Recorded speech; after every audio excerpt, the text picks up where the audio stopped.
O anticristo é uma denominação usada no Novo Testamento para designar aqueles que se opunham a Jesus Cristo e também para definir um personagem escatológico que, segundo a tradição cristã, dominará o mundo, e é exatamente nele que iremos focar.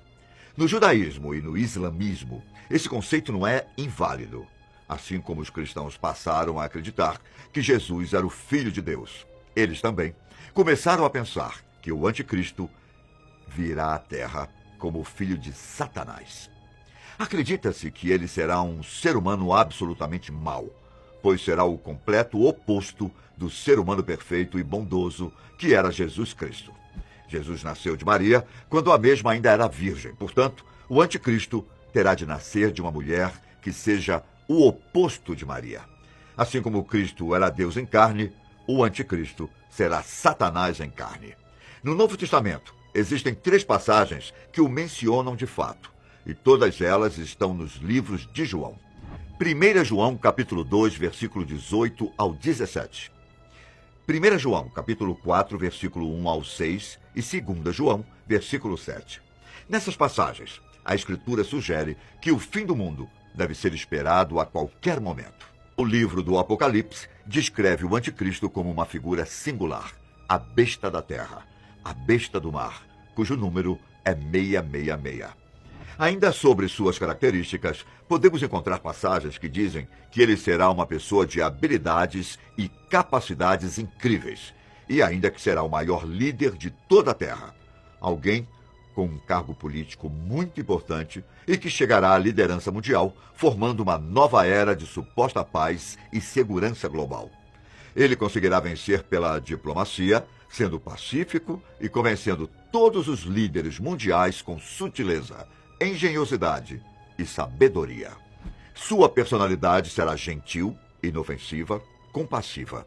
E ele aparentemente se dedicará à paz e à prosperidade do mundo. Um líder que estará pronto para solucionar os grandes problemas mundiais, como as guerras, as crises, a pobreza e a desigualdade. Segundo a Bíblia, a presença do anticristo já existe, camuflada em algum lugar, aguardando apenas o momento de manifestar-se. E ainda, segundo a Bíblia, alguns de seus aspectos do futuro governo são de que ele não será admirado no início e que virá na época em que existirem vários falsos anticristos. Assim, ele negará que Jesus é o Messias e irá controlar a economia mundial e ainda fará isso com o consentimento internacional. Desta forma, ele irá governar o mundo inteiro. Na Bíblia, existem relatos em vários livros diferentes de que a perseguição do anticristo durará 3 anos e meio na Terra.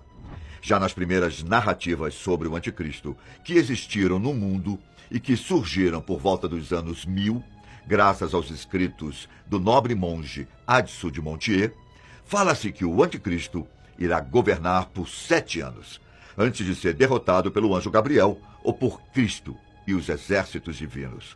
E isso irá acontecer antes da ressurreição dos mortos e do juízo final.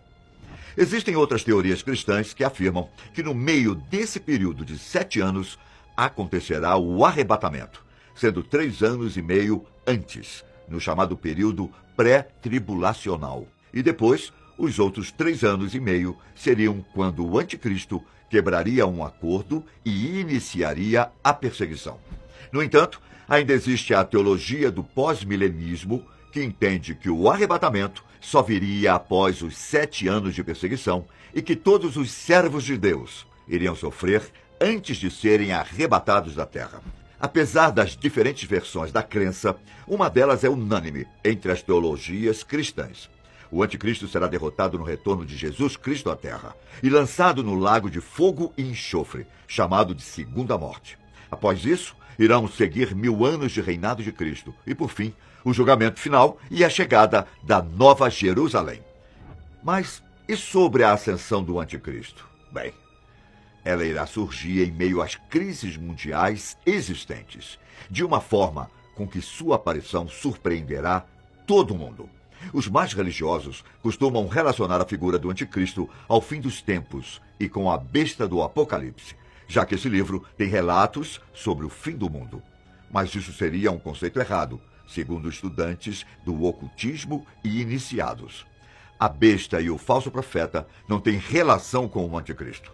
Segundo eles, essas duas figuras são personagens diferentes, com destinos diferentes.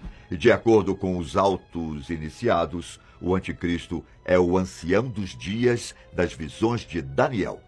Ele seria, como eu havia dito no começo, o filho de Satanás.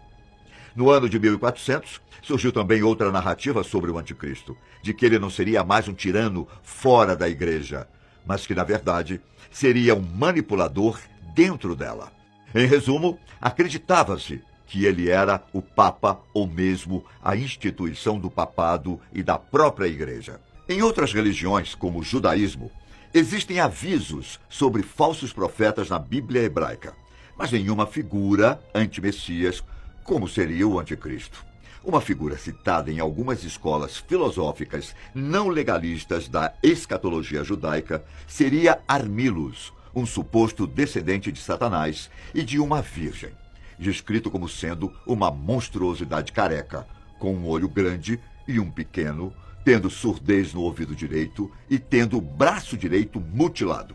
Sua destruição seria feita por Messias, filho de José, simbolizando a vitória final entre o bem e o mal na era messiânica. Assim como no cristianismo, acredita-se que o Messias enganador tentará imitar os milagres realizados por Jesus, como curar os enfermos e ressuscitar os mortos, e para isso contará com a ajuda de demônios. Dajjal será morto por Jesus, que ao vê-lo fará com que ele se dissolva lentamente como sal na água. Claro que existem outras inúmeras religiões que têm uma figura semelhante ao anticristo. Mas apesar disso e de todas as aparências atuais, a ideia central do anticristo impõe que todos nós devamos levar o mal a sério. E estando próximos ou não do fim, devemos trabalhar para minimizar os danos e maximizar o bem aqui e agora.